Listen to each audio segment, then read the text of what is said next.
Voilà, donc je pense qu'on va pouvoir commencer. Nous sommes maintenant plus d'une centaine sur le webinaire. Nous vous remercions. Et bonjour tout le monde. Merci à tout le monde d'être connecté. Et aujourd'hui, donc c'est la présentation donc, du baromètre programmatique produit par Alliance Digitale en partenariat avec Atomic, que vous connaissez depuis longue date maintenant. C'est le S1 2023, si je ne dis pas de bêtises. Voilà, qui vous sera présenté par Philippe Framzel, donc, qui est notre responsable, qui est le directeur de la commission programmatique au sein d'Alliance Digitale, et Jean-François Bernard, vous le connaissez bien, donc cofondateur d'Atomic, et moi-même qui fera juste l'introduction ce matin. Moi, je vais juste vous parler un petit peu de trois choses. D'abord, je vais vous remercier, Azerion, de nous accueillir ce matin pour ce webinaire. Voilà, nous sommes désolés de le faire en webinaire cette année. C'est vrai que nous avions l'habitude de le faire dans une salle que nous aimons bien, mais malheureusement, cette salle n'existe plus. Voilà, on vous promet que le prochain sera de nouveau en physique et surtout que ce sera un annuel un peu nouveau. Voilà, mais vous aurez des surprises normalement pour le prochain. Donc, gardez ça en tête à partir de février, un annuel en physique, mais vous inquiétez pas, vous recevrez évidemment les mails et qui vous diront à quel moment cela aura lieu. Voilà, moi j'ai une dernière chose à vous dire, c'est une chose importante, c'est de bien noter dans vos tablettes le 30 novembre, la journée du 30 novembre, ce sera le forum annuel de l'Alliance. On vous y attend. Vous avez certainement déjà dû recevoir des mails pour vous inscrire. Inscrivez-vous vite. Les inscriptions sont gratuites pour les membres jusqu'au 15 octobre. Par la suite, ça deviendra payant. Si vous n'êtes pas membre, il est toujours le temps de devenir pour pouvoir vous inscrire gratuitement. Voilà, donc j'ai fait un petit peu ma pub, c'est normal. Et maintenant, je vais laisser la parole à Philippe, qui va vous présenter le sommaire de ce baromètre programmatique S1 2023. Merci Arthur. Donc Jean-François et moi-même sommes ravis de partager ce 6e baromètre avec vous. Un petit rappel sur le pourquoi de cette étude. Donc l'idée, c'est d'apporter plus de granularité dans l'analyse et gagner en lisibilité sur la chaîne de valeur pour l'ensemble des acteurs, donc que ce soit les agences médias, les annonceurs, les éditeurs. Donc on va détailler tour à tour les secteurs, les annonceurs, les DSP, etc., etc. Ce qui est important de noter, c'est que cette étude ne prétend pas à l'exhaustivité, mais elle est basée sur un échantillon très représentatif du marché des éditeurs. Elle s'appuie sur les données collectées de près de 18 SSP par la société Atomic et on va analyser les revenus de près de 40 régies qui représentent plus de 1500 éditeurs. Donc, comme on est sur un échantillon représentatif, mais qu'on n'analyse pas l'ensemble du marché, on va plutôt raisonner en structure qu'en valeur absolue. Ce qu'il est important de préciser, c'est que sont exclus de cette étude, donc Taboola, Outbrain, tous les walled gardens, donc YouTube, Amazon, Facebook, le search est exclu aussi, les chaînes télé. Donc on aura donc une version membre et non membre. Donc aujourd'hui, on vous présente la version non membre. Alors, un petit rappel sur la manière dont on va analyser les choses. Donc, en termes de définition, le display correspond à tout ce qui est bannière et habillage. La vidéo, on va avoir l'in-stream et l'out-stream. Et en audio, on aura l'in-stream web radio, le streaming musical, podcast. En native, eh bien, c'est tout ce qui est format basé sur texte plus image. Alors, le sommaire de l'étude. Donc, on va regarder évidemment un landscape global. Ensuite, on va descendre par secteur, par annonceur, par DSP, par format, par CPM, par type de deal. On fera un focus sur les curated marketplace qui se développent énormément. Et on aura aussi une analyse un peu sur la supply path optimization, qu'on traduit mieux en français par les chemins d'accès. Et on conclura avec les 10 points clés. Voilà, je laisse la parole à Jean-François pour démarrer l'étude. Merci Philippe, bonjour à tous. Et juste avant de quitter cette slide, hein, je reviens sur ce que disait Philippe, on est sur un format un peu plus court que d'habitude, si vous avez l'habitude de nous suivre, avec cette version non membre et une version pour les membres d'Alliance Digitale qui contient toutes les slides auxquelles vous êtes habitués. Donc, on sera un tout petit peu plus court que d'habitude pour ce webinaire. Et comme tu le disais, Philippe, on va commencer directement par la synthèse. On s'était quitté fin 2022, début 2023, dans un contexte assez compliqué. Je vous annonçais à l'époque, pour le second semestre 2022, que le display était en recul de 15%, que la vidéo était en recul de 6% à l'époque. Et on va retrouver des chiffres dans la continuité pour ce premier semestre 2023 avec un display qui recule, display programmatique qui recule de 12%, la vidéo qui recule de 6%.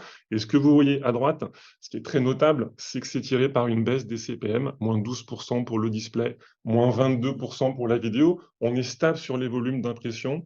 On a quand même une augmentation marquée des volumes d'impression pour la vidéo qui vient compenser la baisse de CPM, mais on reste malgré tout dans le rouge, avec une baisse des investissements de 6%.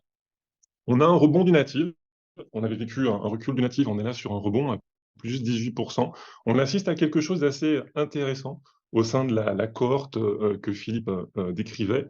On voit des impressions de faible CPM, faible qualité, qui disparaissent et qui vont être remplacées par des impressions de meilleure qualité avec un meilleur CPM.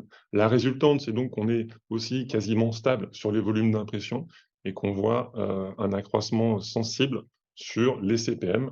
L'audio programmatique continue à faire bande à part, très clairement. On reste sur cette logique de marché type d'inventaire émergent. On est sur du plus 41% en se comparant au premier semestre 2022. Les CPM sont stabilisés. C'est bien le volume, l'augmentation des impressions qui va tirer la croissance de l'audio. Si on recombine tous ces chiffres, alors attention, encore une fois, on est sur notre fameuse cohorte, on exclut les walled garden, YouTube, on exclut les chaînes TV, mais si on les recombine tous, on atterrit à un moins 6% au global sur le programmatique, avec des impressions qui sont stables sur l'année, et donc un marché qui est tiré vers le bas par la baisse des CPM, qui atterrit à moins 6%. Alors, cette baisse de 6%, comment elle s'explique? Est-ce que c'est la conjoncture? Bon, on sait que la croissance est en berne, il y a une montée de l'inflation, une hausse des coûts des matières premières, des coûts de production qui explosent, une incapacité, la plupart du temps, pour les entreprises à répercuter ces coûts auprès des consommateurs. Elles veulent reconstituer probablement leurs marges. Est-ce qu'il y a une diminution, une coupe des budgets qui explique ces moins 6%? Et est-ce qu'on a aussi une vision sur ce qui se passe dans d'autres pays? Est-ce que c'est grosso modo le même scénario? Ouais, alors Philippe, on attribue la baisse évidemment à tous ces facteurs que tu décris, qui tendent notamment à aller vers plus de performance, de campagne à la performance sur le marché, et ce qui explique sans doute la baisse relative des CPM. On est bien sur un phénomène global, et tu as raison, tiré par des tendances macro. On voit, alors on suit des cohortes qui sont relativement similaires sur tous les pays européens, Europe de l'Ouest, aux États-Unis, et on voit très clairement que les chiffres sur le Royaume-Uni, sur l'Espagne, sur le Pays-Bas, généralement en Europe, sont en négatif aussi. Parfois, on fait même pire, j'ai envie de dire, que la France, et on est en dessous des moins 6%. On peut même aller aux États-Unis. Aux États-Unis, on voit aussi du négatif. Alors certes, on est un peu mieux qu'en France aux États-Unis, mais on voit aussi du négatif. Il y a quelques pays, Philippe, qu'on voit croître en ce premier semestre 2023, typiquement l'Allemagne ou la Belgique. Ceci étant, c'est des marchés qui sont un tout petit peu différents. On voit beaucoup encore de transferts de l'activité directe, gré à gré, vers le programmatique, donc des pays qui sont encore, par rapport à la France, en rattrapage sur le programmatique, et ça peut expliquer la tendance positive, puisque de manière générale, tu l'as compris, on voit plutôt une tendance négative. Merci. On va passer par l'analyse par secteur. Donc, vous allez retrouver sur la droite de la slide les parts de marché des différents secteurs pour ce premier semestre 2023, comparé à gauche au premier semestre 2022. Donc, un marché qui reste largement dominé par le retail et l'e-commerce, donc la distribution, hein, qui pèse aujourd'hui quasiment un quart des investissements programmatiques. Donc un secteur qui est devenu relativement lourd. Nouveau troisième, c'est le tourisme. Il prend la troisième place à la finance. On voit aussi un certain nombre de secteurs qui baissent, hein. En particulier, je viens de parler de la finance, qui va perdre 3 points. On note aussi la baisse du CPG, la baisse du consumer electronics, donc de l'électronique grand public. Et on rattache ça aussi, Philippe, à ce que tu disais tout à l'heure, hein, cette situation économique compliquée avec de l'inflation, et donc certains secteurs d'activité qui souffrent clairement plus que d'autres. On peut rappeler ce qu'est le CPG parce que c'est quoi? C'est la grande conso, c'est Ouais, ça? là, le CPG, on est sur FMCG, et donc les produits de consommation courante, produits de grande consommation. J'en profite pour dire qu'on a retiré aussi tout ce qui était software, logiciel et IT de cette slide, parce qu'on récupère, comme tu le disais, Philippe, on récupère les données BSSP, des données qui ne sont pas forcément fiables pour cette verticale. Donc elle a disparu de notre classement à ce stade. On ventile, donc on va réduire ça rapidement, on ventile ici les investissements des 10 secteurs qui investissent le plus en programmatique par type d'inventaire, donc entre le display, le native et le vidéo. Pas d'évolution notable, hein, c'est une slide que vous avez déjà vue si vous nous suivez. Donc vous noterez que du côté du CPG, FMCG, investissement massif en vidéo, tout comme pour le secteur automobile. Donc on fait évidemment le lien de parenté avec leurs investissements sur la télévision. On parlait du tourisme qui a beaucoup grossi. On est ici massivement sur du display.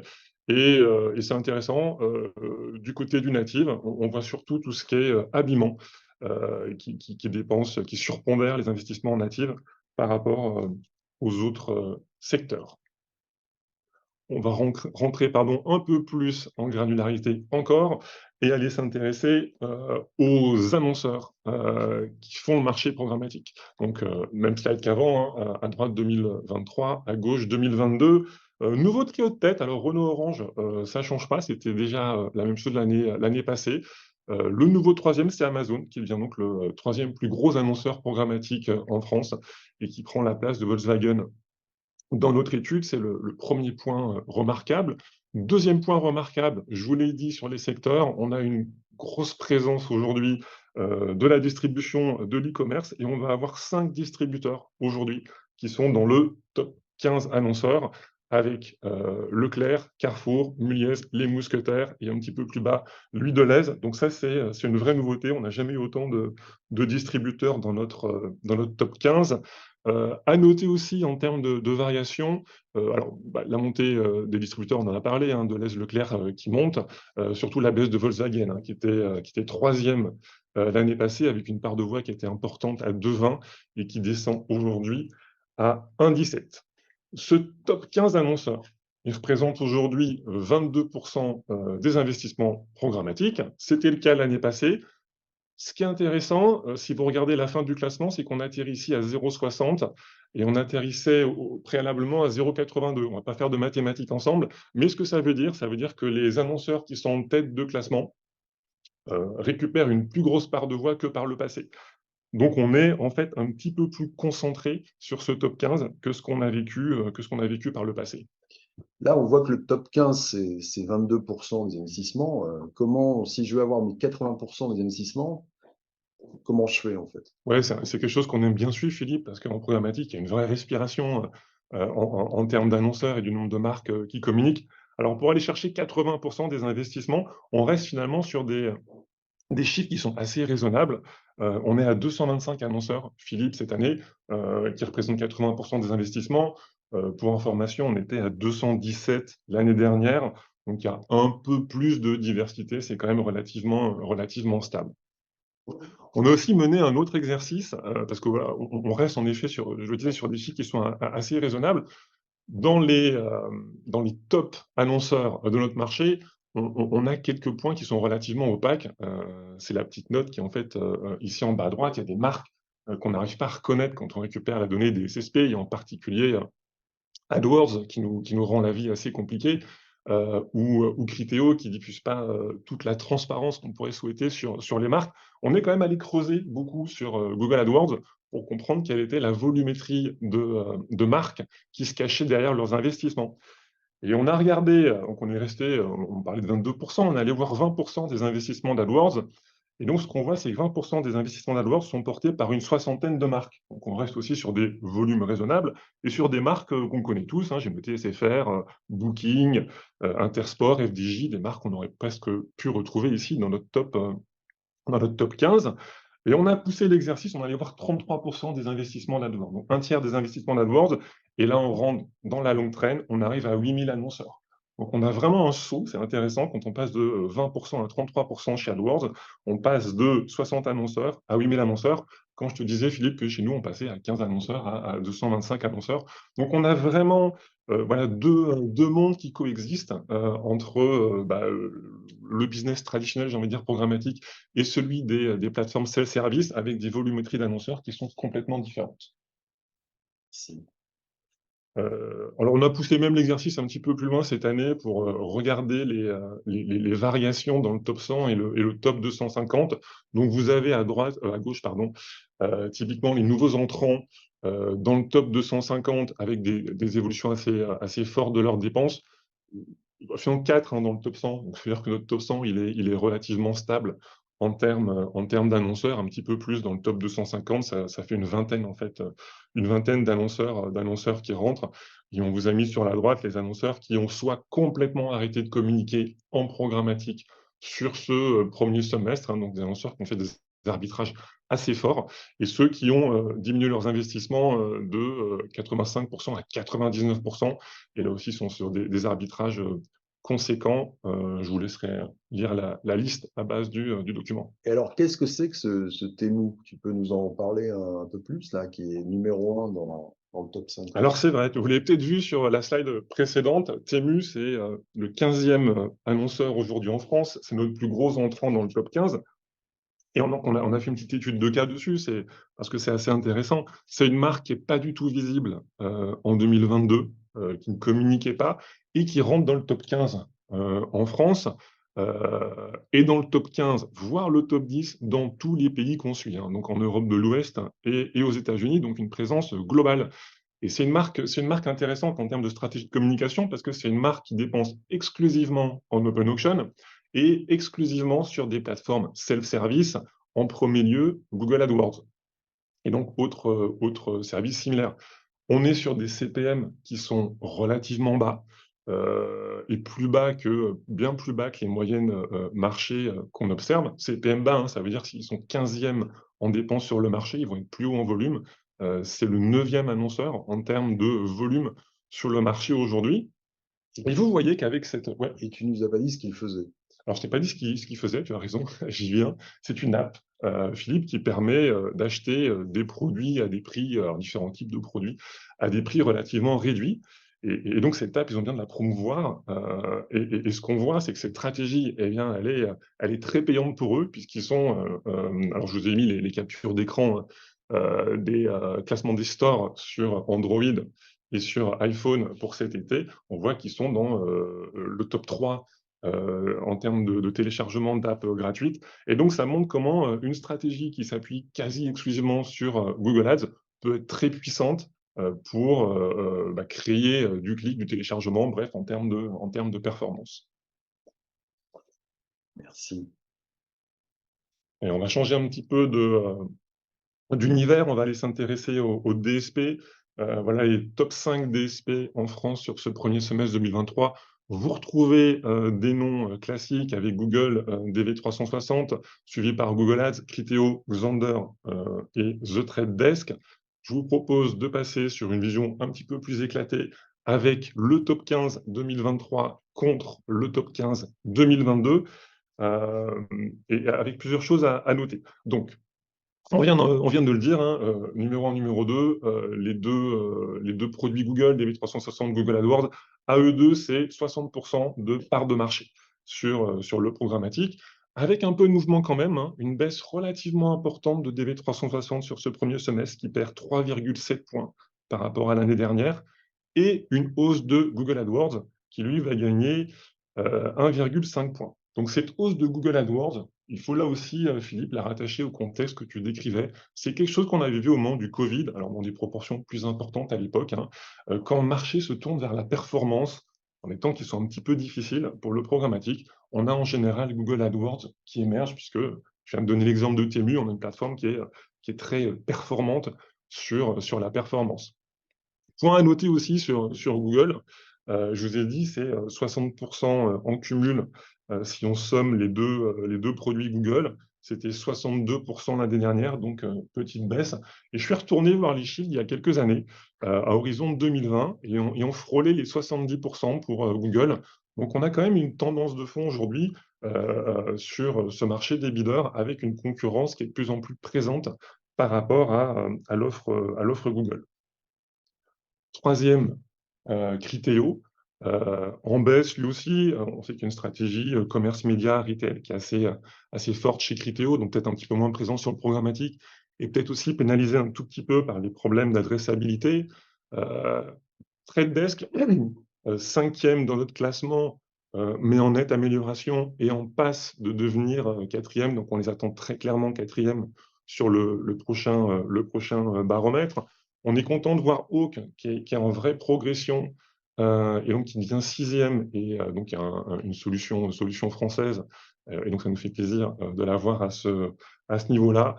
Sans quoi le top 15 est relativement stable en termes des noms que vous trouvez dans la liste. On a simplement NIR qui est le petit nouveau et qui arrive donc sur ce premier semestre. Et on ne voit plus Mediamat dans le classement. On voit plus Mediamat, tout à fait, Philippe. Donc, on a voulu faire un arrêt sur image sur Mediamat, qui a été l'un des bidders emblématiques du programmatique sur ces dernières années. Alors, Philippe, on ne les voit plus dans le classement depuis quelques temps, hein. J'ai repris les parts de marché de Mediamat l'année dernière, au premier semestre, on était à 0,27%, donc bien en dessous du top 15. On était à 0,16 au premier semestre cette année. Et là, on vous met un graphique avec la part de voix de Mediamat sur le mois de juin. Vous voyez qu'au 1er juillet, elle est passée à 0, puisque le DSP, en effet, a été coupé relativement brutalement. Et donc, Mediamat a complètement aujourd'hui disparu du paysage des bidders. Alors, il se dit que Mediamat pourrait réapparaître l'année prochaine. On suivra ça. Et voilà, c'est quelque part une page qui se tourne pour les anciens du programmatique. Sur les bidders, on va un tout petit peu plus loin et on vous propose un classement par type d'inventaire, sur nos 4 types d'inventaire. Donc, sur le display d'abord, où on va retrouver le duo DV360 et Google AdWords en tête, qui pèse ici un peu plus de 65%. Je vous ai dit 60% tout à l'heure, donc le marché du display sur lequel les solutions Google sont clairement surreprésentées par rapport à l'ensemble du marché, et Criteo qui reste très très fort sur le display.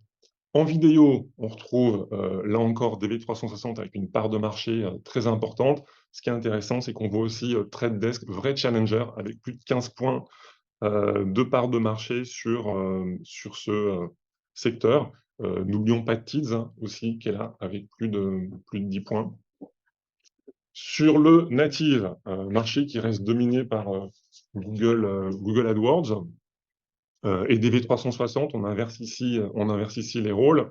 Ce qui est intéressant, c'est la présence de Zemanta, qui est présent à 7,5. Et je rappelle, Philippe, ce que tu disais au début, on n'inclut pas les chiffres du SSP Outbrain. Zemanta étant très présent sur ce SSP, on imagine que sa part de marché sur le native est supérieure. C'est déjà intéressant de voir que sans les chiffres d'Outbrain, ils émergent finalement assez haut. Quant à l'audio, alors on est clairement sur un marché qui manque un peu de diversité par rapport aux autres. Grosse présence de Hawk en France, et présence assez forte aussi de The Trade Desk. Je vous propose de passer à l'analyse par format. Et on commence ici par un zoom sur le display, donc le type d'inventaire display. Alors, on classe les formats selon des groupes voilà, que vous retrouvez en bas, entre petit format, moyen format et grand format en particulier. C'est une slide, attention, elle est parfois lue un petit peu de travers. Donc, sur la gauche, vous avez les parts de voix en investissement et sur la droite, les parts de voix en volume. Ne lisez pas des variations dans le temps sur ce graphique.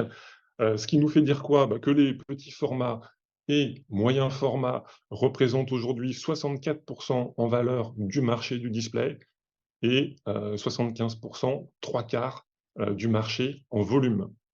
Donc c'est un marché qui est encore tourné sur des formats qui sont assez classiques. Troisième format, l'interstitiel, avec 14% de part de marché. Les choses ont un petit peu changé, si on se compare à l'année dernière. Je vous ai dit que petit format et moyen format représentaient 64% du marché, c'était 67 l'année dernière. Donc on assiste quand même à une baisse, de ces formats relativement classiques qui bénéficient, beaucoup à l'interstitiel, qui fait un vrai bond cette année, et qui gagne, 6 points, donc qui était à 8 points, à 8 l'année dernière et qui passe à 14% cette année. Donc l'interstitiel, c'est un format qui est notamment très présent, sur mobile. On n'a pas de slide dédié pour ça. Sachez quand même que le mobile, capte aujourd'hui, sur notre cohorte 58%, donc quasi 60% des investissements, programmatiques, et avec l'interstitiel donc qui devient un format extrêmement fort sur ce device. On regarde ici, la vidéo en ventilant entre ce qui est in-stream et outstream. 3 choses à retenir sur cette slide. Bah, d'abord le poids, et la domination évidemment de l'in-stream, c'est quasiment 80% en valeur des vidéos, programmatiques. Le deuxième point, c'est que c'est stable et donc c'est quelque chose qui évolue, assez peu sur l'année. On était quasiment sur les mêmes chiffres, 80-20, l'année dernière. Et dernier point, que vous lisez directement sur la slide, c'est, le différentiel qui existe entre les CPM in-stream et outstream. Parce que vous voyez que, l'outstream représente beaucoup plus, en volume que l'instream, avec quasi 60% et simplement 20% en valeur. On a une dernière slide sur, ces formats et aussi, attention, ce qu'on fait, c'est qu'on recombine tous ces chiffres et on regarde notre cohorte au global. Cohorte, je le rappelle, qui ne contient, pas les walled gardens ni les chaînes TV. Mais il se passe des choses intéressantes quand même. Le display, c'est la moitié aujourd'hui de l'activité programmatique dans notre cohorte. C'était 54% l'année dernière.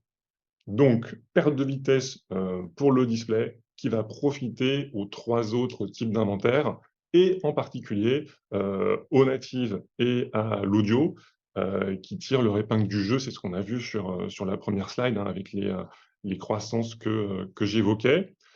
Sur cette slide aussi, hein, vous faites le lien entre le type d'inventaire et les CPM, puisque vous voyez que le display est surpondéré en volume, notamment par rapport à la vidéo et surtout à l'audio. Donc, des CPM qui sont évidemment bien plus élevés sur ces 2 types d'inventaire. On va d'ailleurs passer sur l'analyse en CPM. Alors, sur ces slides, hein, on travaille en base 100. Encore une fois, on récupère la donnée des SSP utilisés par les régies éditeurs. Donc, on travaille chez Adomix sur des CPM net éditeurs et on se positionne donc à 100 en janvier 2023. Et tout est comparé à ce 100 en janvier 2022, pardon. Tout est comparé à ce 100 en janvier 2022. Et donc, on retrouve cette baisse de CPM que j'évoquais en début de présentation. Moins 12% sur le display et vous voyez un moins 12% qui est relativement consistant tout au long du semestre. Alors, légère amélioration sur, la fin du deuxième trimestre. C'est ce qu'on a vu, c'est que, je ne vous l'ai pas dit tout à l'heure, mais oui, on est en négatif au global, mais en légère amélioration sur la fin du semestre. C'est ce qui se traduit dans les CPM. Pour mémoire quand même, sur le baromètre annuel, 2022, on s'était établi à moins 19% sur les CPM du display. Donc, on est là aussi dans la continuité des chiffres qu'on a vus préalablement. Est-ce que la baisse du CPM peut être, enfin, y a-t-il un élément, pardon, d'explication sur, avec les navigateurs sans cookies? Est-ce que ça peut jouer dans cette baisse ou c'est plutôt la conjoncture selon toi? Ben, alors, oui, c'est difficile de faire des liens de cause à effet aussi précis, mais on pense qu'en effet, on est sur une combinaison de différents effets. Tu as mentionné la situation économique et en particulier, donc qui pèse sur les investissements et qui renvoie aussi vers plus de performance et donc du CPM qui est un petit peu plus faible. On sait qu'on a les problématiques d'adressabilité, pardon, avec, le consentement. Les browsers, peuvent rendre la vie compliquée. On a ATT sur mobile, donc des inventaires aussi cookieless. Donc tout ça aussi limite les capacités de ciblage et peut faire tomber les CPM.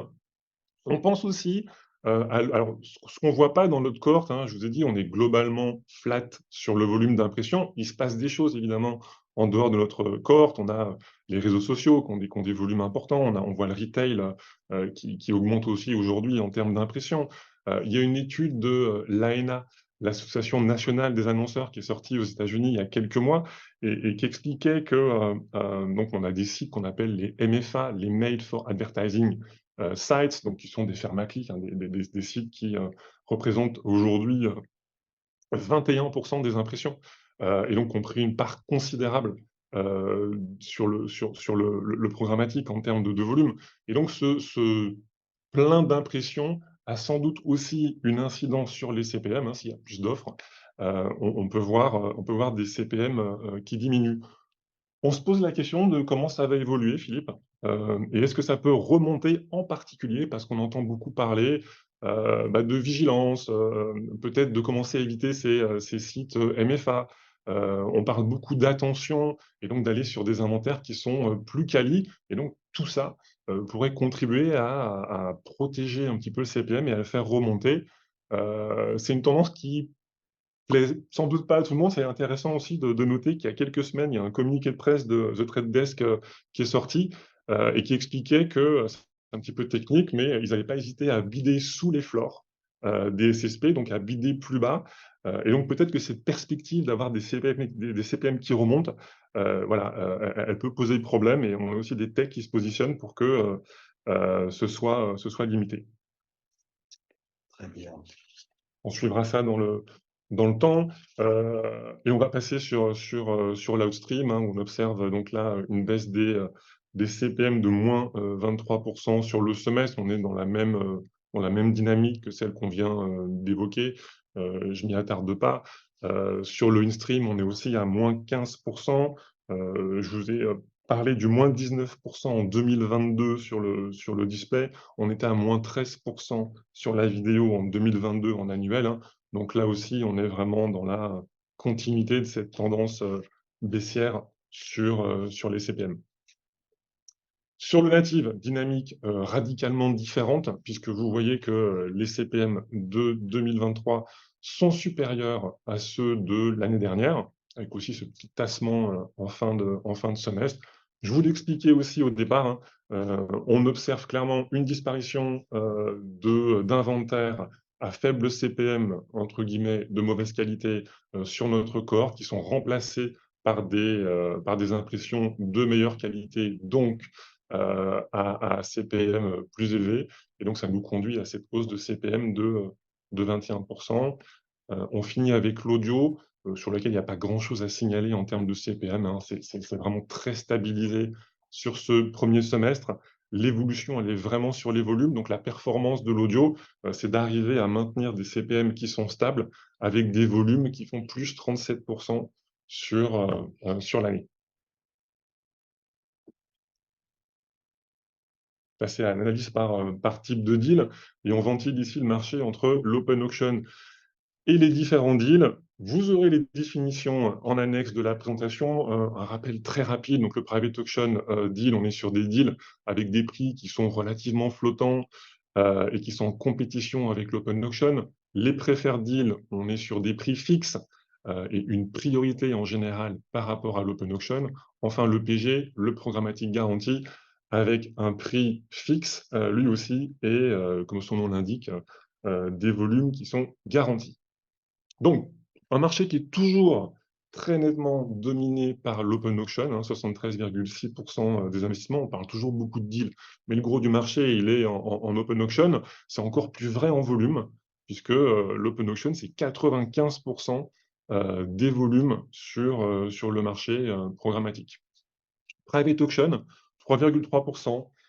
C'est vraiment devenu très faible. Il y a quelques années, on était à 10% de private auction. Donc, c'est vraiment un type de deal qui s'est quasiment éteint sur le marché et qui donc a laissé sa place aux deux autres types de deals, les preferred deals et le programmatique garanti.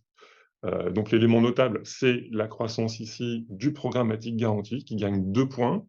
Alors, c'est pas clair dans cette slide puisque, comme tu le disais, Philippe, on parle en structure. Je vous ai parlé d'un marché qui, dans notre cohorte, est globalement baissier. C'est pas le cas sur l'EPG. L'EPG, c'est plus 10% en termes d'investissement entre le premier semestre 2022 et le premier semestre 2023. Donc, on est ici véritablement sur une croissance des deals PG. Alors, ce qui est intéressant, hein, c'est que en termes de part de voix, l'EPG ne cannibalise pas l'open auction ici, on le voit plutôt cannibaliser les preferred deals. Et donc, en effet, il crée sans doute plus de valeur que les preferred deals, et donc fait diminuer la part de voix de ces derniers. Et c'est quoi la dominante des formats dans le PG? Ouais, c'est un bon point. On parle pas de format sur cette slide. Avant de te parler de PG, juste dire peut-être que l'open auction, qui représente le gros des volumes, c'est massivement les petits formats qu'on a vus tout à l'heure et du native. Et quand on regarde le PG, à l'inverse, on est massivement sur de la vidéo. Aujourd'hui, quand vous dites PG, quand vous faites du PG, c'est à 66,5% sur de la vidéo. Et c'est quelque chose qui a beaucoup cru ces dernières années. Philippe, on était à 61,6% l'année passée, on est à 66, hein, donc c'est 5 points de plus, c'est énorme. Et là aussi, on est retourné sur nos vieux chiffres qui datent de 2020, et on était à un petit peu moins de 50% en vidéo sur l'EPG. Donc l'EPG, c'était 50% de vidéo, et on est aujourd'hui sur du 66,5%. Donc c'est quelque chose qui ne se dément pas, et on voit toujours plus de vidéos sur l'EPG. On suit depuis l'année dernière, de manière assez granulaire, la part de voix mensuelle, l'évolution de la part de voix mensuelle pour le programmatique garanti. Donc vous avez en bleu ciel les chiffres pour toute l'année passée, pour tout 2022, avec le Q4 qui est particulièrement fort, hein, sur le PG. Et ici, on suit donc le premier semestre. Donc on voit en effet que le PG, c'est une part de voix plus importante que l'année passée. On voit, ceci étant, que sur les mois forts, qui sont les troisièmes mois de trimestre, on est à l'équilibre par rapport à l'année dernière.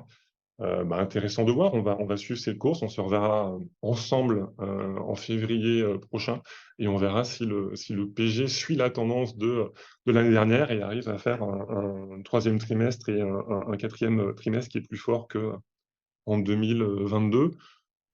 Petit mot quand même sur le PG et les chiffres que vous voyez, relativement aux autres marchés européens ou américains, c'est une part de voix qui est très importante.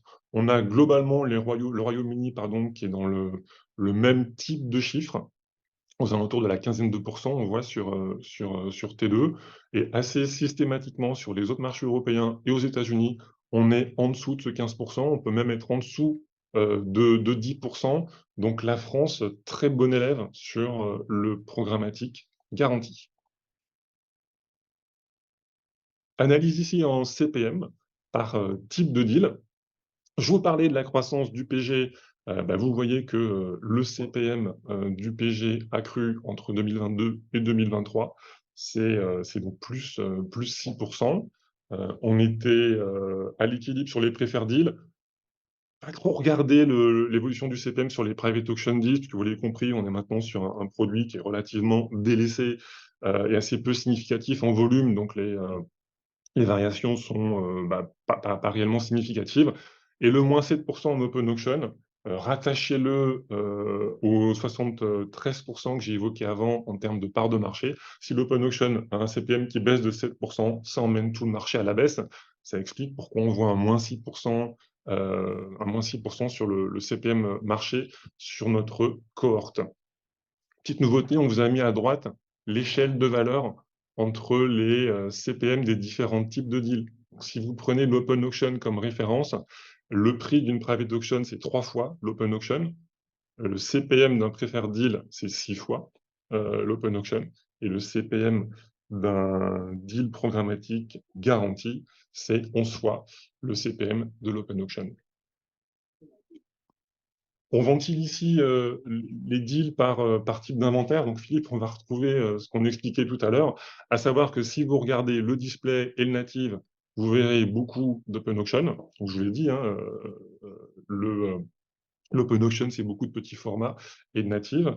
Si vous regardez la vidéo, vous allez trouver beaucoup de preferred deals et de deals preferred deal et private auction. Donc, très clairement un format qui est porté par les deals, et l'audio qui fait encore une fois bande à part, qui est marché qui est encore limité en termes de volume d'impression. On a vu que ça croissait, et donc qui est encore vendu massivement sous la forme de deal, avec très très peu d'open auction sur l'audio dans notre cohorte, et beaucoup de private auction et preferred deals. On va passer sur les curated marketplace, donc qui est ce nouveau type de deal qui existe depuis 2 ans maintenant. Je reviens sur la définition. On est sur un produit qui est nouveau, qui est encore pas connu de tous, mais on parle donc de deals qui sont pluri-éditeurs et qui vont être poussés aux acheteurs sans l'intervention de l'éditeur. Donc c'est soit à l'initiative du SSP lui-même, soit d'un nouveau type d'acteur, qu'on appelle un curator. Donc on est vraiment sur l'association de plusieurs éditeurs qui sont packagés dans un même deal.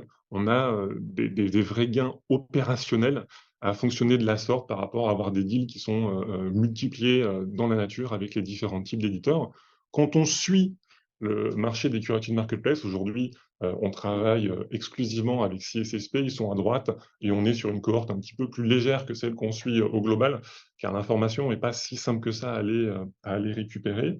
En tout cas, ce qu'on observe, c'est toujours une croissance assez importante. Au premier semestre 2022, Security Deal représentait 3,6% de part de marché. Ils sont aujourd'hui à plus de 5% de part de marché.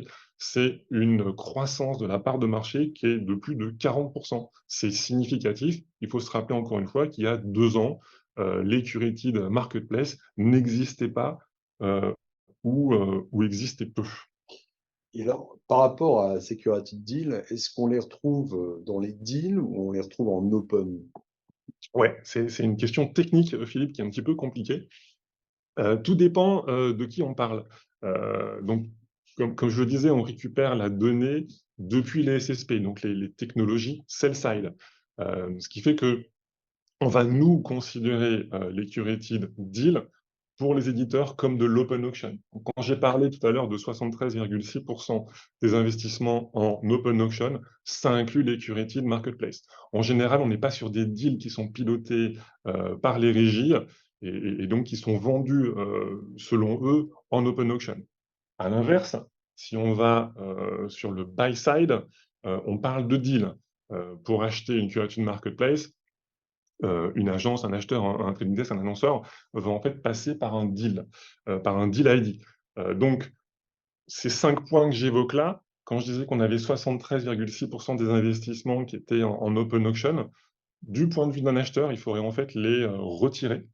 On arriverait donc à 68,6%, 5 même, des investissements qui sont en open auction, et ces 5%-là seraient reventilés sur la partie deal. Donc, question un petit peu compliquée, tout dépend de qui on parle et qui on regarde, Philippe. Parfait.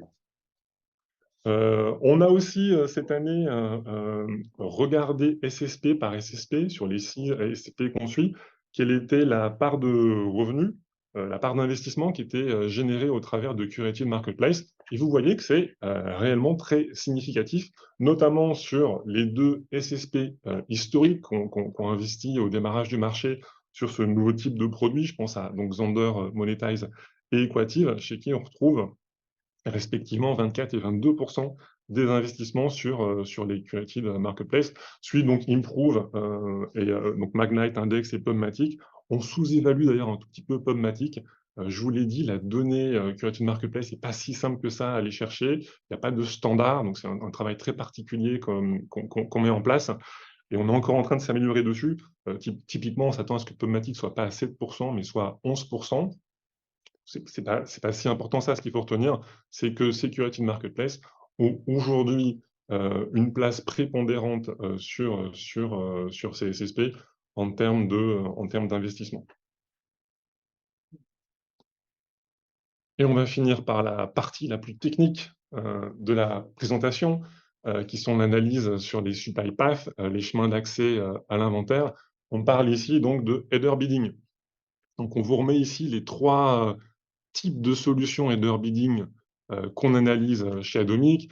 Il y a tout ce qui est lié à Prebid, qui est une solution open source avec une technologie qui va être intégrée directement sur les sites ou les apps des éditeurs. Il y a une solution clé en main qui est fournie par Google, qui s'appelle Google Open Bidding, qui est intégrée à son ad server. On est sur des solutions qu'on appelle server to server. Solution server to server aussi proposée par Amazon Publisher Service, qui s'appelle Transparent and Marketplace, TAM, donc une solution qui est directement concurrente de Open Bidding et qui permet à des éditeurs donc de mettre en concurrence, c'est le principe de header bidding, différents SSP afin d'augmenter leurs revenus programmatiques. Donc si on regarde l'évolution de parts de voix entre le premier semestre 2022 et 2023 sur ces solutions, on note tout d'abord que Prebid est encore largement leader, avec 23% des 83% des investissements programmatiques, donc loin devant les 2 autres solutions header bidding que sont Open Bidding et Amazon TAM, à 3,5 et 3%. Si vous m'aviez écouté en début 2023, je vous avais dit qu'on s'attendait à ce que TAM passe devant Open Bidding, parce qu'on avait une tendance historique au rattrapage très clairement de TAM sur Open Bidding. Il s'est passé quelque chose au premier semestre, c'est que TAM a changé son business model et de manière un petit peu caricaturale, est devenu un petit peu plus cher. Comme chemin d'accès, on pense que ça a un peu freiné le développement de TAM, et donc vous le retrouvez aujourd'hui toujours derrière Open Bidding. Alors là, tu dis que Prebid est le plus gros, mais moi, je vois que le plus gros, c'est Ad Server. Donc, qu'est-ce qu'on a derrière Ad Server? Ouais, c'est toujours une slide un peu technique, Philippe. Donc, sur la gauche ici, on voit bien toutes les solutions header bidding. Sur la droite, avec l'ad server, on va voir ce qui n'est pas du header bidding. Donc l'ad server, c'est la technologie qui va être utilisée par les régies pour gérer leurs campagnes directes, mais qui ne sont pas ici analysées, puisqu'on est sur le programmatique. Mais dans l'ad server, on va retrouver typiquement tout ce qui est programmatique garantie, tout ce qui est preferred deal, et tout ad server, c'est important, aujourd'hui, intègre un SSP en natif qui permet de capter du business programmatique. Donc les ad servers, qu'est-ce que c'est? C'est Google Ad Manager en France qui fonctionne de pair avec Google Ad Exchange. On a Equative, qui est aussi un ad server bien connu, qui a sa solution RTB+. On a aussi Freewheel, ad server vidéo, qui a une technologie de SSP intégrée. Et donc on voit que c'est encore c'est 55% aujourd'hui des investissements qui sont captés finalement hors header bidding par l'ad server historique des régies. Il y a quelque chose quand même qui est très très surprenant, et c'est la première fois qu'on le voit, je m'arrête dessus, c'est qu'on voit une baisse de Prebid. Donc depuis qu'on suit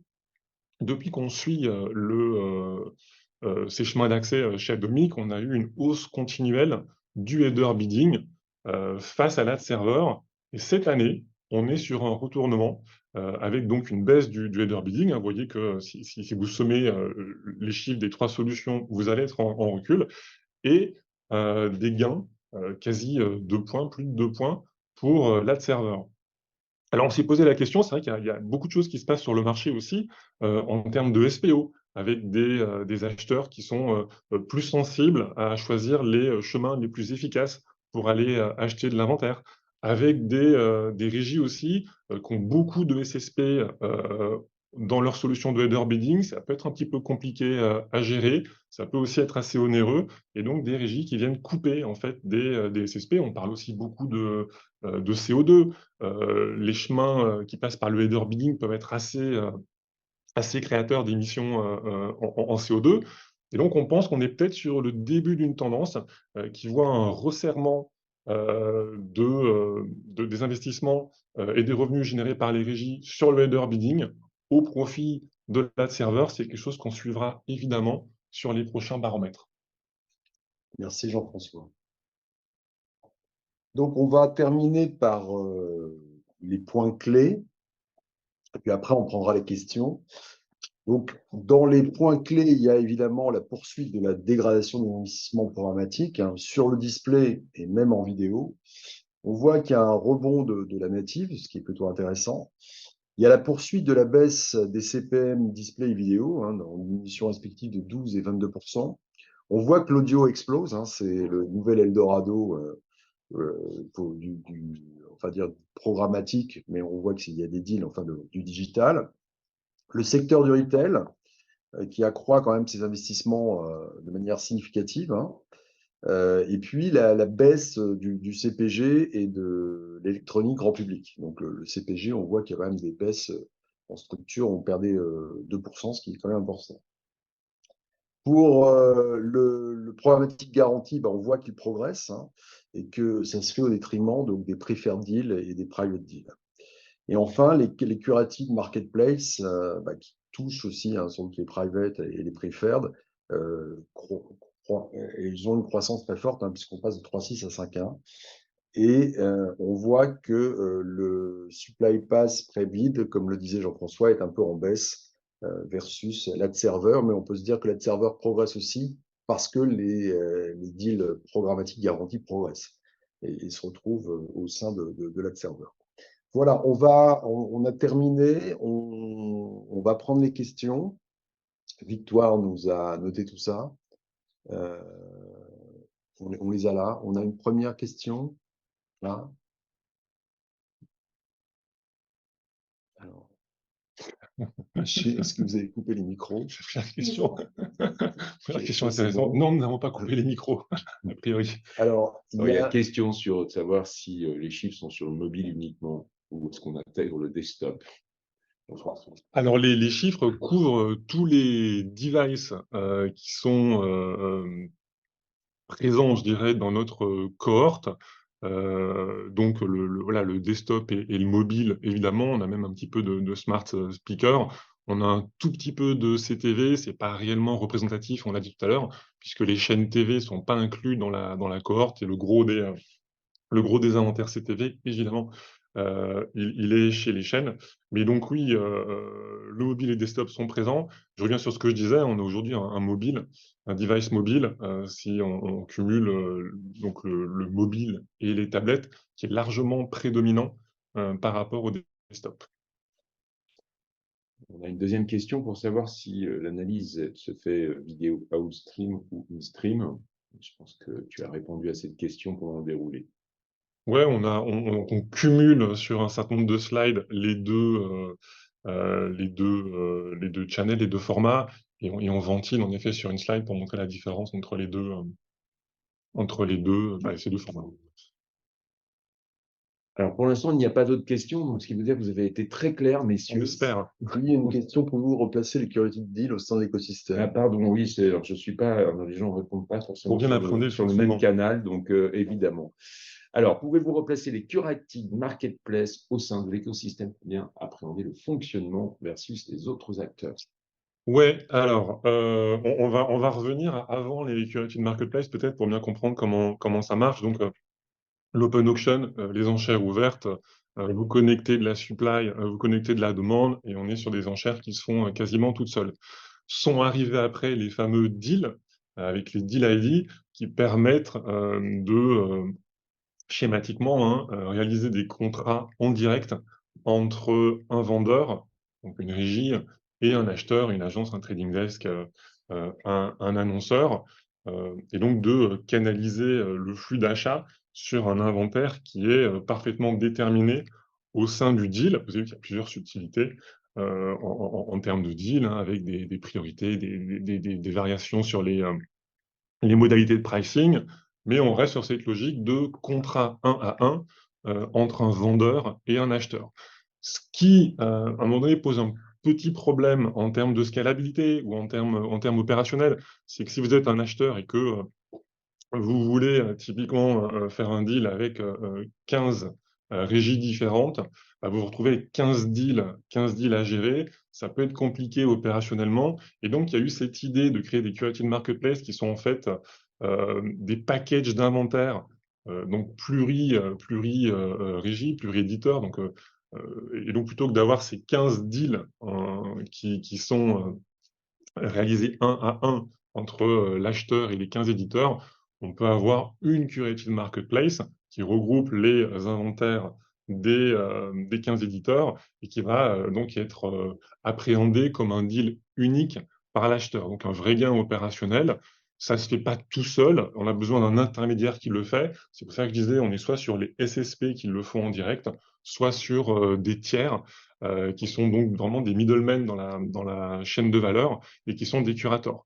L'un des bénéfices des curated marketplace aussi, puisque je parle simplement du bénéfice opérationnel, il y a aussi en général des options de ciblage qui n'existent pas forcément quand vous faites des deals 1 à 1 entre un acheteur et un vendeur, puisque le curator est capable d'ajouter de la data contextuelle, de la data utilisateur dans sa curated marketplace, de manière à ce qu'elle soit pertinente par rapport aux objectifs de l'annonceur, et ceci sur plusieurs éditeurs en parallèle. Donc on est vraiment sur voilà, l'émergence d'un nouveau type de produit sur le programmatique, qui a des bénéfices en termes opérationnels, qui a aussi des bénéfices en termes de ciblage, et c'est pour ça qu'on le voit croître très fort aujourd'hui, et donc capter des parts de marché à tous les autres produits qui existent. Merci Jean-François. On a beaucoup de questions, donc on va faire peut-être un peu plus Ah, court sur les prochaines réponses. Est-ce qu'on observe des différences importantes entre l'univers web et app? on n'a pas regardé spécifiquement pour ce baromètre semestriel les différences entre web et app. Euh, donc on a en effet en général des différences de performance, hein, typiquement sur les CPM avec des difficultés de monétisation qui existent sur l'univers app, qui existent moins sur l'univers desktop. C'est sans doute quelque chose qu'on regardera plus précisément pour le baromètre annuel de l'année prochaine. Merci. Alors, quid du DEH en programmatique? Je vais te laisser la main sur celle-là, Arthur. On y travaille. Voilà. On y travaille. Dans la roadmap. C'est dans la roadmap et on espère bien que dans le prochain annuel, il y ait des choses. Donc, soyez patients, mais ça arrive. On a une autre question ensuite. Qu'on nous demande d'expliquer le header bidding. Est-ce qu'on peut expliquer le header bidding en 2 mots? Le header bidding, c'est le fait d'interroger en même temps plusieurs SSP, plusieurs bourses électroniques, et d'allouer l'impression à l'enchère la plus élevée. Si on veut faire court, c'est à peu près ça. C'est ça. Eh bien, la question qui suit est un peu près dans le même style, puisque est-ce que vous pouvez en dire un peu plus sur le Supply Path Optimization, autrement dit SPO? En 2 mots. SPO, en 2 mots. Le SPO, en quoi ça consiste? Alors, on mélange souvent 2 notions. C'est pour moi d'abord un travail qui est réalisé par les acheteurs. Ce que vient de dire Philippe, c'est qu'avec le header bidding, on a une multiplication des SSP qui sont activés par les éditeurs.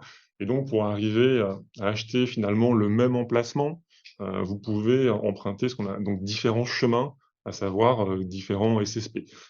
Pour vraiment schématiser, le SPO consiste in fine à optimiser la façon dont on va utiliser ces différents chemins pour optimiser ses achats. Voilà. Alors, il y a beaucoup de notions qui se cassent derrière, mais ça consiste en gros à faire le tri ou gérer ses investissements sur les différents chemins de manière optimale. Ça, c'est la première façon. On parle aussi parfois un peu de SPO pour les éditeurs. Moi, je parle plutôt de DPO, donc SPO, Supply Path Optimization. Pour un éditeur, on va parler de DPO, Demand Path Optimization, les chemins vers la demande. Et là, il s'agit aussi de faire le tri dans ces différents SSP qui sont utilisés pour ne conserver que ceux qui créent plus de valeur versus les autres. Une question intéressante. Est-ce que le baromètre permettra prochainement de voir l'impact futur de la Privacy Sandbox et de la montée en puissance des ID, par exemple? Alors, ouais, j'ai deux réponses. La première, c'est que dans les chiffres qu'on partage de manière générale, on voit des tendances globales. Et on voit ce qu'on essaie de faire avec Philippe, c'est de faire le lien entre ces chiffres globaux qu'on voit et puis ce qui se passe sur le marché. Donc, même sans tirer le trait très précisément, oui, on verra forcément l'impact du lancement de la Privacy Sandbox en 2024. On va essayer d'aller plus loin. On essaye aujourd'hui, en tout cas c'est un projet chez nous, chez Atomic, de récupérer plus de données sur ces problématiques d'adressabilité, sur les ID alternatifs, sur les ID qui peuvent exister sur Google, sur la Privacy Sandbox. On verra ce qu'on arrive à faire. C'est des données qui sont difficiles à récupérer. Ceci étant, on espère avoir des choses à montrer sur le prochain baromètre sur le sujet. Est-ce que vous avez des projections, messieurs, pour 2024? Alors, Vous avez la boule de cristal? on peut peut-être répondre déjà sur T3, donner une tendance. C'est en 2023. On est en 2023, mais je pense que se projeter sur 2024, c'est effectivement un peu difficile.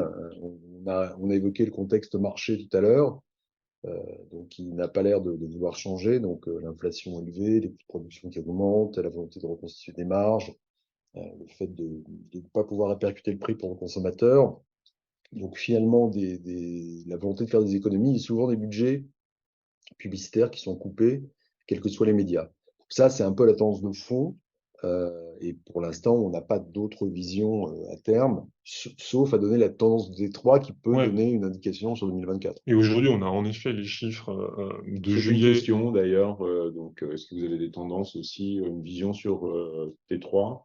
Ouais, juillet-août. Alors, juillet-août, oui, on a les chiffres. Je les ai pas de manière très précise en tête, mais il n'y a pas de rebond du marché en juillet-août et on est sur des chiffres qui restent sensiblement les mêmes que ceux qu'on a montrés. Je vous ai parlé d'une amélioration progressive, toute relative, sur le courant du premier semestre. Voilà, donc on est dans la poursuite de cette tendance avec un juillet-août qui reste marqué par ce contexte compliqué.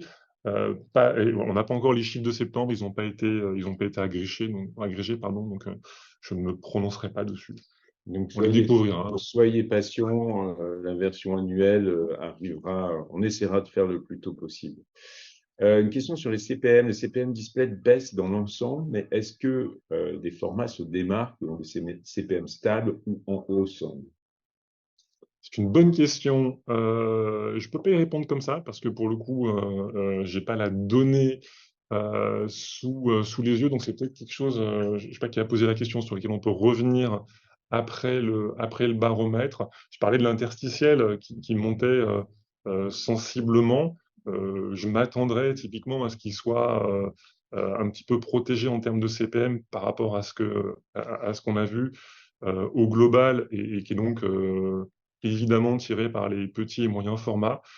Ceci étant, il faudrait qu'on regarde les chiffres dans le détail. J'ai pas de problème à revenir après le baromètre si on note la question. Arthur Victoire est la personne pour On n'a partager pas ça. la personne, mais cette personne qui est en spectateur anonyme actuellement peut nous contacter et on se fera un plaisir de lui renvoyer les informations, si elle est membre, bien entendu. Alors, une petite, mais je pense qu'il y a une incompréhension sur le supply path, puisque une personne nous demande pourquoi le supply path serait plus énergivore sur les émissions carbone. Il me semble que c'est pas tout à fait. Non, en fait, ce que j'ai voulu dire, c'est qu'en header bidding, on peut avoir des chemins qui sont assez complexes dans le sens où ils passent par plusieurs intermédiaires versus côté ad server, je pense en particulier à Google Ad Manager, où on va avoir, et donc on a exclu Open Bidding, hein, on va avoir des intégrations directes, typiquement entre Google Ad Exchange, qu'il ne faut plus appeler comme ça, mais c'est plus simple, et des DSP, et donc des chemins qui sont directs. Alors, il y a aussi, attention, il y a aussi des chemins qui sont directs dans le header bidding. Ne me faites pas dire ce que je n'ai pas dit. Ce que je disais, c'est que voilà, potentiellement, en effet, il y a des chemins qui sont très complexes dans le header bidding. Avec les problématiques CO2, peut-être que certains de ces chemins sont coupés, ou peut-être qu'il y a une baisse des investissements dessus, et que ça peut expliquer en partie la tendance qu'on voit. Alors, une question intéressante. Est-ce que dans l'analyse, on regarde une différence de performance en fonction de la typologie ou verticale des éditeurs, ou des catégories d'éditeurs? Non, pas ici. Pas ici. Est-ce qu'on pourrait le faire? Est-ce qu'on pourrait le faire? Oui, on peut toujours travailler plus. Oui, oui, on pourrait le faire. On pourrait classifier, en effet, classifier la supply et travailler par verticale de supply. On peut toujours partir dans beaucoup de directions sur les analyses. Il faut qu'on fasse des choix au niveau du baromètre. Tu as parlé du DOH, on a parlé typiquement des ID alternatifs, qui sont des idées sur lesquelles on travaille en ce moment. Voilà, donc si c'est une demande qui émerge, pourquoi pas la prendre en compte aussi. Question un peu technique, hein. Ne pensez-vous pas que la baisse de Trepid au profit de l'adserver et de Google, de Google Hobby, pardon, ne peut pas également être une illustration des pratiques de gamme pour capter encore plus de valeur au détriment des SSP tiers et in fine des éditeurs? Quel est ton point de vue là-dessus, Jean-François? C'est une question à piège. Et j'essaye, très honnêtement, je pense que tous les acteurs présents sur le marché et toutes les techs voilà, travaillent dans le sens d'améliorer le volume d'investissement qu'ils captent, hein, c'est le jeu. Je vais pas m'appesantir sur les différences de politique et de pratique des uns et des autres. Je vous invite à avoir une conversation en direct, typiquement avec Google. Voilà, ce que j'ai essayé de faire, ce qu'on a essayé de faire, c'est de raccrocher cette tendance qu'on voit à des choses qui sont plus générales, en particulier sur le SPO, qui est un vrai enjeu aujourd'hui de marché, avec la multiplicité des chemins qui existent aujourd'hui pour accéder aux mêmes emplacements. Pour ce qui est des politiques spécifiques et individuelles des acteurs, ça va avoir des discussions en direct avec eux. Une petite question, DV 360 représente 50% des spends. Est-ce que l'inventaire YouTube est compris dans ce chiffre?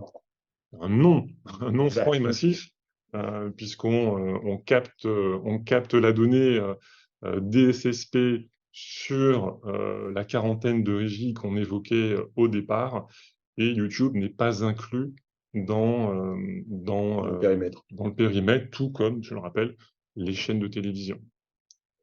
Alors, il y a de nouveau une question pour savoir si nous allons suivre l'arrêt des cookies tiers et les différents types d'ID, activation de différents types d'ID. Je crois qu'on a déjà répondu à cette question.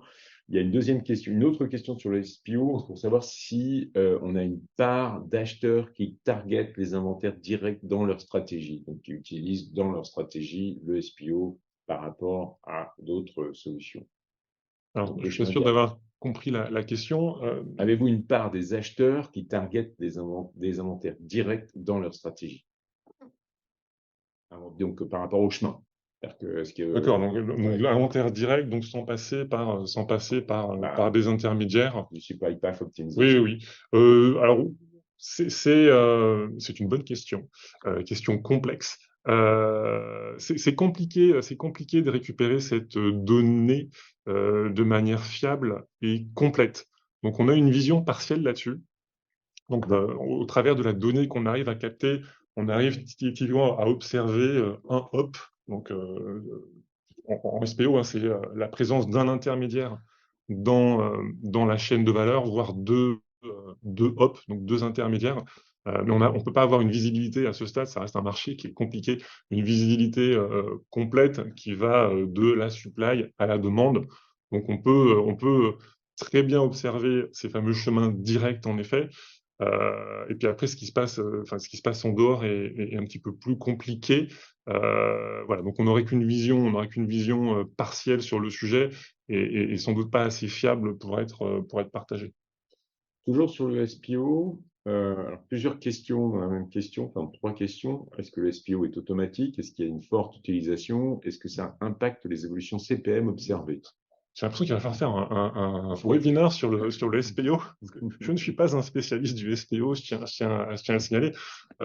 Donc, alors, Non, bah, par contre, on peut proposer à toutes les personnes qui s'intéressent au SPO de rejoindre l'Alliance, ou en tout cas pour ceux qui sont membres, de rejoindre le groupe de travail SPO, tout à fait, il y a un qui groupe de travaille travail. dessus depuis maintenant 1 an et qui va commencer à produire des choses très prochainement. Ouais, il me semble qu'il y a même un livre blanc, c'est ça, qui est en cours de Il y a des création. choses en préparation, Bon, tout à fait. sans en dire trop. Les prévisions 2024, on a déjà. Que pensez-vous des curated marketplace indépendantes? Donc, je ne sais pas ce que veut dire le terme indépendant. Si on parle des curated marketplace qui sont pilotés par des curators tiers et donc pas par les SSP. Après, à titre personnel, je vais vous expliquer ce que je pensais des curated marketplace et les bénéfices qu'elles représentaient, qu'elles soient opérées par des SSP, par des techs, ou qu'elles soient opérées par des acteurs tiers. Encore une fois, bon, c'est des problématiques qui m'échappent un tout petit peu. Ce qui est intéressant, c'est encore une fois de comprendre quels sont les bénéfices et comment elles peuvent s'intégrer et trouver leur place dans le paysage programmatique. On va essayer de répondre à cette question. Après, j'ai pas d'avis particulier sur les opérateurs de marketplace. Une question concernant une affirmation de tout à l'heure qui disait qu'une impression achetée en PG consommait moins ou polluait moins, enfin consommait moins d'énergie, donc que moins émissions de CO2, que apparemment, je pose la question, quand une impression est achetée en PG, elle est aussi en parallèle proposée en prébit, donc Ouais. n'est-il pas alors faux de dire que cela pollue moins? Alors, je ne sais pas si j'ai dit que le PG polluait moins, parce que c'est un vrai débat. Il y a aussi un groupe de travail, me semble-t-il, Arthur, Tout qui à fait, travaille tout à fait. Je pense que sur la le personne qui CO2 a et qui fait posé la question, il me semble, est dans le groupe de travail. des calculatrices carbone. Mais c'est un très bon plan, on pourra en discuter ensemble. Il y a notamment, je ne sais pas si on a fait tant dessus, mais notamment en effet des chiffres qui disent que les deals polluent moins. Il y a tout un débat, puisqu'il y a aussi un certain nombre de meetings qu'il faut réaliser pour réaliser un deal. Est-ce qu'on prend ça en compte dans les émissions de gaz à effet de serre? En effet, quand une ad requête est broadcastée dans le système, deal ou pas deal, c'est un peu technique, mais elle part sur tous les CSP, tous les DSP en fonction de traffic shaping, si vous connaissez, qui est mis en place. Ouais, donc c'est compliqué comme ça de dire qu'un PG, en effet, ça produit moins de CO2 qu'un autre type de produit. Je reviens sur ce que je disais, parce que ça, simplement, ça fait parler. Quand je disais que l'ad serveur progressait et qu'il fallait peut-être lier ça au CO2, c'est parce qu'aujourd'hui, quand on pense chemin direct, donc un DSP qui est plugué directement dans un SSP, il y a un chemin direct qui est évident, qui est celui qui passe par l'ad serveur. Je dis pas forcément que c'est, encore une fois, plus propre que certains chemins qui existent dans le header bidding, qui peuvent aussi être relativement directs.